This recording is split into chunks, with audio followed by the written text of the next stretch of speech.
first speaker, Chathura Gunathilaka. Chathura is from the Frontline Socialist Party of Sri Lanka, and a lot of us will have heard about the action that's been taking place in Sri Lanka. And Chathura, we're really pleased to have you here this evening. Over to you. Thank you. Thank you, Comrade. Thank you for having me here as well. And it is a pleasure to talk and share what kind of experience that we are having in Sri Lanka as well. So in related to today's discussion, so I'm going to mainly focus on Sri Lankan matter, and because I think that many people in the panel will be talking about the situation in Sri Lanka, in the UK.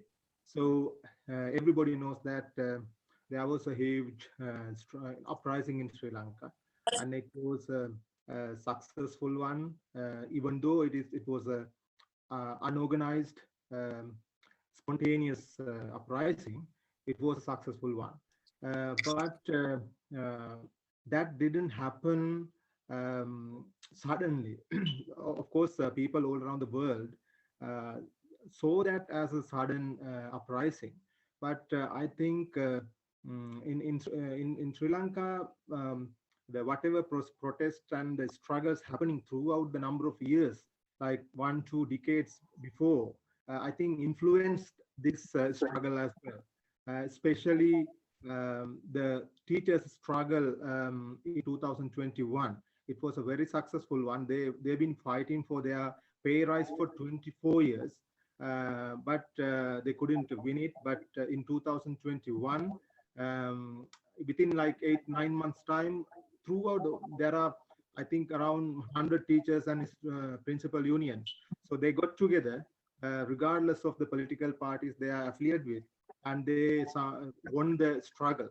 So I think that influenced massively in this uprising as well. And even before that, Sri Lanka has a very strong history of fighting in student movement as well. Like for like 30-40 years, inter-university student federation is very strong movement in Sri Lanka, and they've been fighting for free education and things like that, and as well as the other matters related to the country as well. So they, for example, one struggle they did, they started in 2008 actually, because government wanted to bring a private medical university. They've been fighting for 9 years with many difficulties, and in 2018, after 9 years, they won it. So I think this uprising had that influence from those struggles. I just got 2 examples, but there were many like that. So especially leftist movement did try to keep that struggles going on as well. So I just wanted to mention before we start going through the struggle. So as you know that then when that uprising come up, there were main 2 slogans first at the beginning. One was like Gota go home. That means Gota is the name of the president, and president has to go. And the other one is no to 225. So when we talk about these 2 slogans, Gota go home means because we have an executive presidency in the country. I think that is the most powerful position in the whole world, I think, because even though it's a small country, he can do anything in what he wants. So Gota go home means that people, if you try to understand politically, that means that people wanted to get rid of this executive presidency position as well, because they had enough in the last, like since 78. So, and the other thing is no to 225. That means we have 225 parliament members. So that was a very, very famous slogan as well, because that means that since the so-called independence in 1948, we had enough experience with these governments, capitalist governments coming and rotating here and there every 4-5 years. So that when they say that no to 225, that means this whole political the system, that parliament and this representative system also they refused. So that means that people wanted to have a kind of a completely different solution for their to find solution for their day-to-day problems. And then later on, those with the involvement of the, because it was as I said earlier, unorganized, spontaneous one. But the minute that it happened, the left movements got involved, even though the left is weak, but they involved as much as possible. And then tried to deviate those slogans into the revolutionary side, like power back to people, power beyond the parliament, and getting a new people's constitution written by people. So now at this moment, these slogans are very popular. So what I wanted to tell you that of course, these people are the opposition. I would like to say that it's not only people are opposition. I think people should be the driving force of the country as well. So I think rather than opposing and the resisting things, I think we need to go a step forward and find a movement to go forward and take decisions on behalf of us well. So that is what actually we are now trying in Sri Lanka. We achieved a lot in this struggle. For example, after having majority votes, the president became the president in Sri Lanka 2019. But we could get rid of him around 2.5 years time, and we had a very strong government with a 2/3 majority. But within 2 years time, we managed to get rid of him as well, the government as well. So it was a big achievement. But now what has happened? Yes, of course, we changed it, but now within the political parliament, they still managed to run the they managed to establish another government with a new president who has no mandate at all. He lost his own seat in the parliament, and because of the bonus seat, only one bonus seat he got for his party, he managed to come into the parliament, and now he became the president of the country. And it's not nothing else but just because of he is a good protector of previous regime, and the previous government still has the majority of the seat in the parliament. So because of that, actually he became the president, and now he has unleashed a huge repression on the protesters.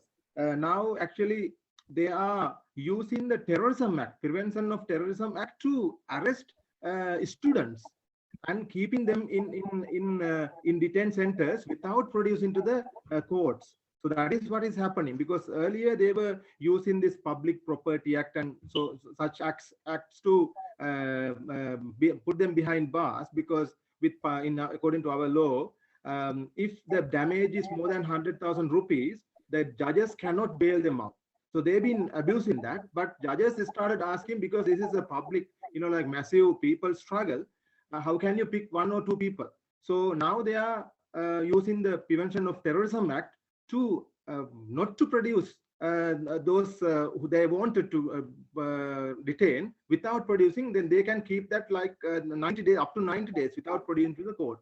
Now the convener of Inter-University Student Federation and other 2 are already there. So they haven't been produced to the court now, I think 11-12 days. So the president has signed that. So that is the situation. So when we come to there's a huge repression, and on the other side, people's problems are still there. Now these days, the budget proposals are going on, and if you look at the budget proposal for the next year, 15% of the expenses has been allocated for defense, like military and the and police.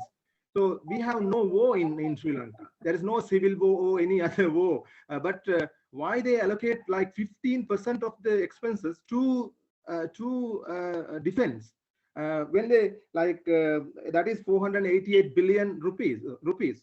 But when you think about schools and health, for schools they have allocated only 139. For public transport, only 38 billion. Just imagine, we are in a the big problem with fuel and everything. We need to promote public transport, but instead they are allocating 37 billion for public transport and 488 for military, because they know there is a war coming with the people. nothing else. So they are getting ready for that. So you can imagine the repression that they are planning. So that is the situation. Like when once in an interview with the Economist magazine, Ranil Wickremesinghe said that his plan is to going for deep cuts in social benefits and privatizing all the assets, remaining assets, state assets as well. And when he name it, those some assets actually some property assets are profiting. Like for example, insurance corporation is profiting. Like last year, it had 100 billion recorded profit, but still they wanted to privatize because that they wanted to do anything that IMF and all the monetary organizations are putting forward. They want to go in that direction. So what I wanted to tell that is that even though that the uprising cannot see on the top like earlier, like few months ago, 2 months ago in July, but still the problems are same. People are suffering. People are dying without medicine. So their problems are there, that their pain is still there. People will rise up. Very soon they will rise up in one way or other. But I think I believe that the majority of the people here should be leftist people. But I think that we as left should organize them when they come, when they come forward. That is where the lacking part is. I think everywhere all around the world, that is left is too weak to organize those people.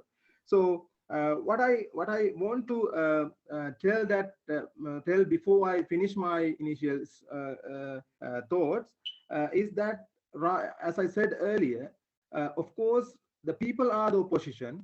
We have to organize people. We have to bring the resistance against the all these things that their governments are doing against the people. But I think we need to go one step beyond as well, and we should start building, movements, revolutionary movements in every country. Then only we can actually bring a solution to the people. Because what will happen if you just promote the our opposition and our resistance, it will end up in a regime change. That is what been happening for many countries. But we need to instead of happening that, if you really want to bring the real change into the people, including in the UK, I think we should start a revolutionary movement that can mobilize people and direct people in this kind of uprisings and things like that. So I'm going to finish my initial thoughts in like this, and if there is any other question, because I didn't go to examples and what happened in Sri Lanka and things like that. If somebody is interested, then I will try to explain more. Thank you, Esther. Thank you very much,